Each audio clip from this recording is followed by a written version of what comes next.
good afternoon to all of you. And this is the interview section of the MIHAS International TV programme. Today we're talking about different types of addictions. And this is Amit Braish, who's with us from Camino Recovery on the Costa del Sol. It's an addiction treatment centre. And Amit himself is a qualified primary therapist, originally from London, lots of experience, and he specialises in addiction and trauma resolution as well. But we're concentrating on addiction today. Good afternoon. Good afternoon to you. Yes, I was just wondering, I suppose at this time of the year, after all the festive celebrations, you see an influx. There's quite a lot of people that come to you because they've sort of like gone over the top on lots of things, but some might have realised, ooh, perhaps I might have a problem here. You'd think it would be that way. New Year's resolutions and people deciding they'd had enough after the festive period. But typically, our summer's been the busiest time for us. Oh, really? There's no kind of pattern. Yeah, There's no set pattern to it. Well, that's interesting, isn't it? You wouldn't ever have thought that it would be the summer period. Okay. Now, there's all sorts of addictions. There's not just the substance, the alcohol, drug, eating. There's eating disorders, there's sex addiction, spending addiction, as well as behavioural addiction as well, isn't there? So it covers a broad range, gambling as well. Yeah. I mean, substances are probably the easiest to recognise. People can see when someone's intoxicated, drunk, high on stimulants. You can tell by their speech or their eyes. The more hidden ones, like you said, the work, exercise, shopping, spending, relationship addictions, those are harder to spot and easier for the individual to deny, easier for them to hide. Yes. Unfortunately, they also come with increased levels of shame and secrecy. Right, because they're not in control of what the addiction is. The addiction's in control of them, and therefore they've got to juggle who knows what they've told to who. There may be debts involved. There may be work consequences involved. You know, bosses angry with them. They've got to keep lying to different people and juggling this what I like to look at as a relationship in of itself. Well, I've seen addiction described as a brain disease, which I found quite surprising, but that it says addiction is a brain disease. Can you explain that? Yeah, there are loads of people today, highly qualified, experts in their fields, who still see addiction as a choice. You know, the classic argument would be a diabetic does not have the choice in their blood, you know, controlling blood sugar levels, whereas an alcoholic, say, has a choice on whether they're going to take that drink of alcohol or not. Yeah. So from that perspective, you can see that there's no bacteria or virus that seems to cause addiction, and it doesn't seem to follow the same pattern as the measles or the flu. But looking at the way that diseases affect certain organs, and looking at the fact that all diseases have a set of identifiable symptoms, you can see that addiction follows exactly the same criteria. You know, in this case, the organ it affects is the brain, and it affects the person's ability to choose rationally.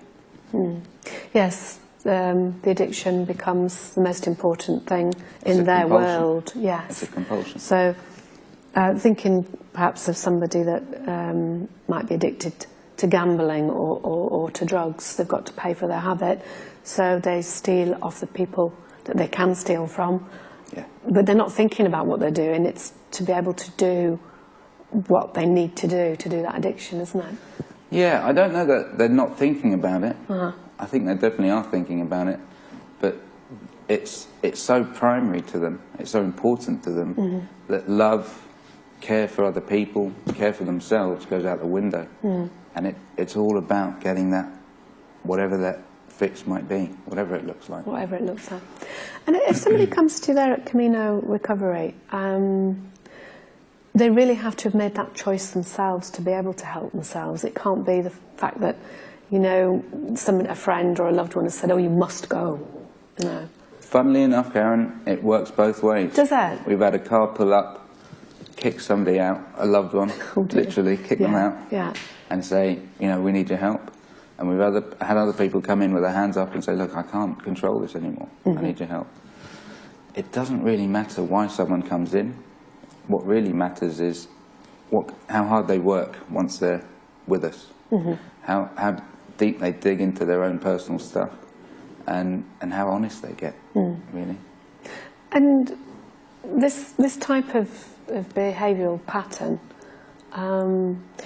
do you find in the statistic that it's usually something that has happened or traumatised them when they were younger and they haven't been able to face it?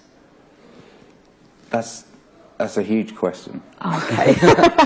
I could spend ages talking about this. Pricey? What is trauma? To me, my house being burgled could mean nothing. But to you, your house being burgled, that invasion of privacy could be huge. Yes. So, you know, a lot of people hear the word trauma and think car crashes, tsunamis, earthquakes, but everyone's trauma is different.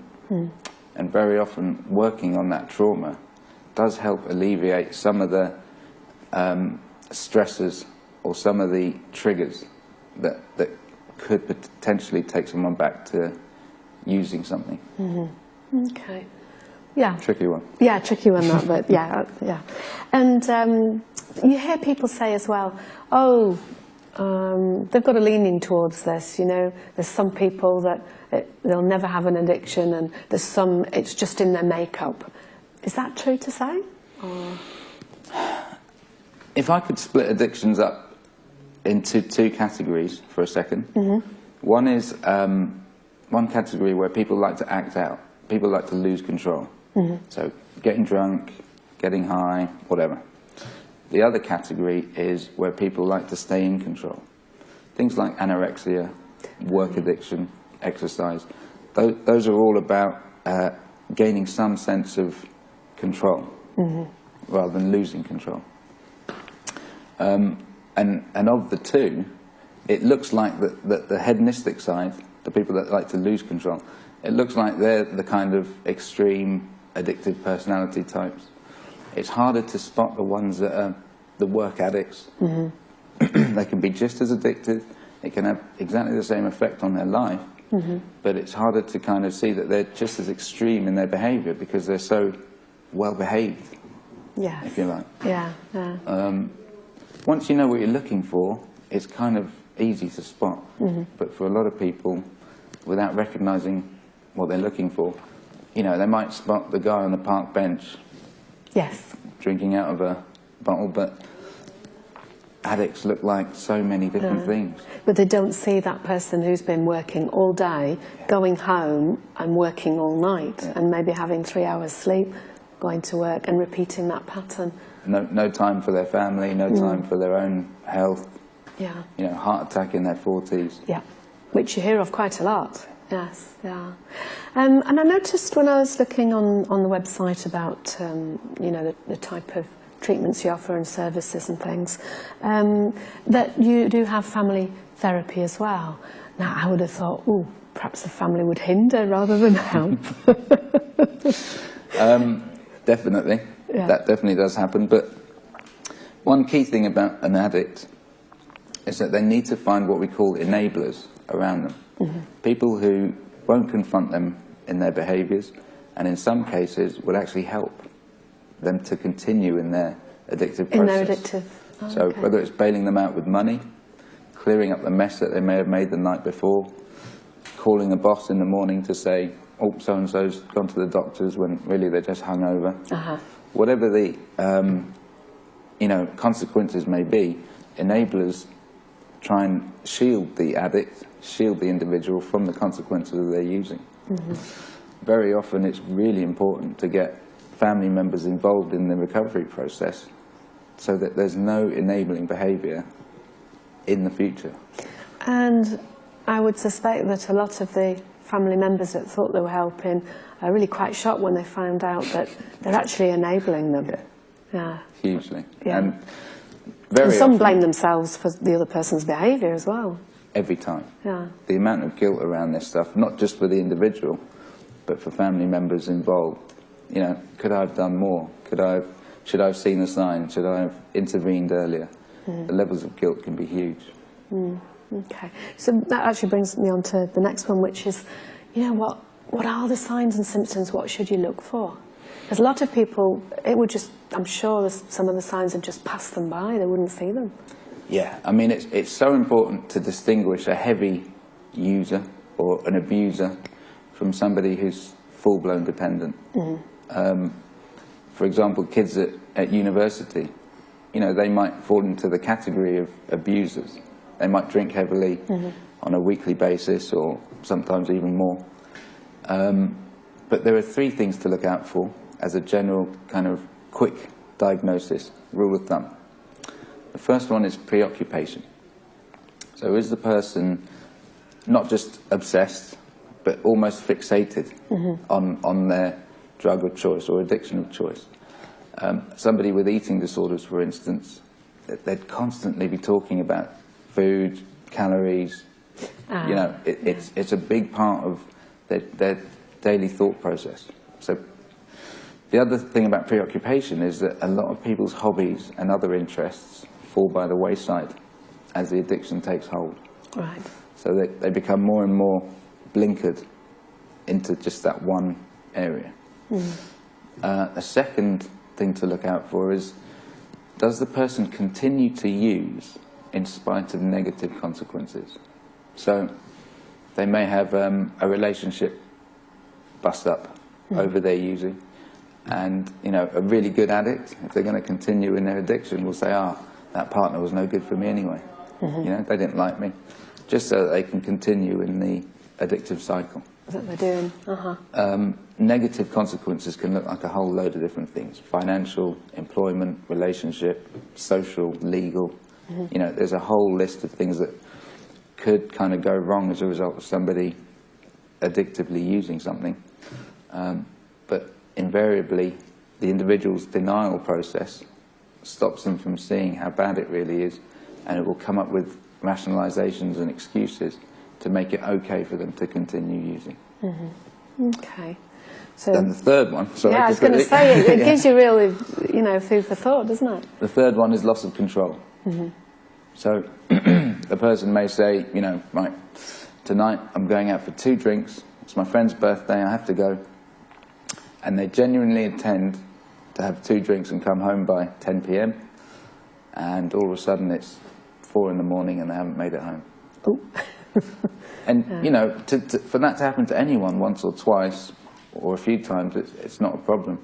But if those 3 continue to use in spite of negative consequences, preoccupation and loss of control, if those 3 are repeatedly occurring, if there's a real trend, a pattern, then there's something there to look out for, I think. And as I was saying earlier, you're a fully trained primary therapist. And just wondering, really, you took a degree in something totally different originally, didn't you? Yeah. So what brought you around to being interested in helping people in this way, in this field? I think working in this environment, you know, for me, it doesn't feel like work. You know, I've always found it easier to talk to people and to find out what's going on an emotional level. I find it harder to kind of sit and talk about the weather and the sport and news, although it can be fun. But you know, watching people break out of ways, behaviours, ways of living that have been really kind of trapping them, imprisoning them, and watching them grow and watching them learn to kind of have fun again. Yeah. And to have pride in themselves and respect themselves. Yeah, that dignity. Yeah. I mean, it's essential. Yeah, yeah. Quite fulfilling. Yeah. When, yes, yeah. when you get through to them. When it happens. Yeah, when it happens. Yeah.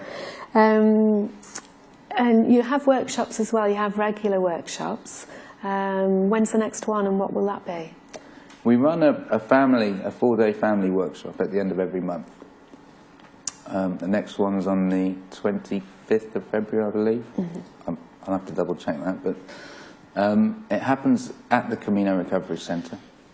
Details are available on the website. Mm-hmm. And, you know, there's some education, there's some therapy, but there's some communication skills as well that are really kind of simple and straightforward to be picked up, but go a long way in combating this. And making the journey a little bit easier, a bit smoother for everybody. Is there anything else you'd like to sort of highlight about addiction, what it is, and therapy and signs and symptoms? Anything? It's a good question. I think for me, if there was any way I could, I'd love to take the stigma out of it. Having trained in the States for everything that they are over there, they're a lot less worried about telling people or talking about it. Yeah. Yes. A lot more open. Yeah. You know, and it's like, this is what I'm working on at the moment, or you know, you'll often hear someone say, I'm going to go and see my therapist.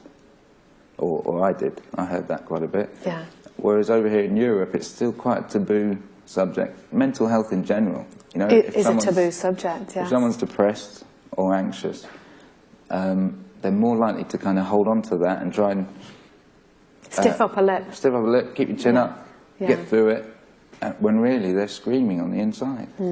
Yeah, with all the pressures and added pressures that they're putting on themselves sometimes that they don't need to. Definitely. Yeah, you know, they want to excel at everything and be everybody's best friend, and you know, there's all sorts of things, isn't there? Just be perfect. Yeah. Yeah.